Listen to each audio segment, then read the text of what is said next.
அனைவருக்கும் வணக்கம். நான் உங்களில் ஒருவன். இன்ஃபினிட் ரிகாப் சேனலுக்கு உங்களை வரவேற்கிறேன்.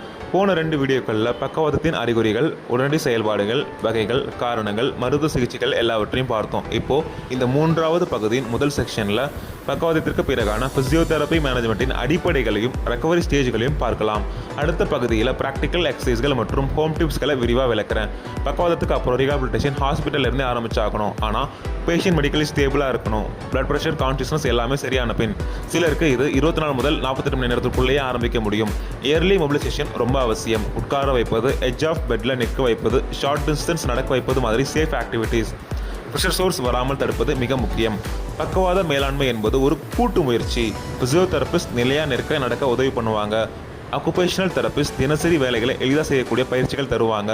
ஸ்பீச் தெரபிஸ்ட் பேச விழுங்க உதவி பண்ணுவாங்க. ரெக்கவரிக்கு சில வாரங்கள், சில மாதங்கள், சிலருக்கு வருஷங்கள் கூட ஆகலாம். அது ஒவ்வொருவருக்கும் வேறுபடும். மூளையில் நியூரோபிளாஸ்டிசிட்டி மூலம் புது கனெக்ஷன்கள் உருவாகணும். அதுதான் ரெக்கவரிக்கு மெயின் பேஸ். நியூரோபிளாஸ்டிசிட்டினா என்ன?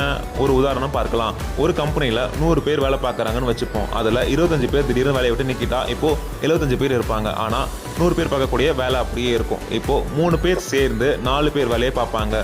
ரொம்ப கஷ்டமாக தான் இருக்கும். பார்க்க 75 பேரும் அட்ஜஸ்ட் ஆகிட்டு அந்த 100 பேர் வேலையை 75 பேர் பார்க்க பழக்கப்பட்டுருவாங்க. அதே மாதிரி உங்கள் மூளையில் ஸ்ட்ரோக் வந்த டேமேஜ்டு பகுதி டேமேஜாக தான் இருக்கும். ஆனால் அருகில் இருக்கும் கனெக்டடாக இருக்கும் பகுதிகள் அந்த டேமேஜ்டு பகுதியோட வேலையை கற்றுக்கிட்டு டேக் ஓவர் பண்ணும். இந்த ரீஆர்கனைஸ் ஆகிற சேஞ்ச் தான் நியூரோபிளாஸ்டிசிட்டி.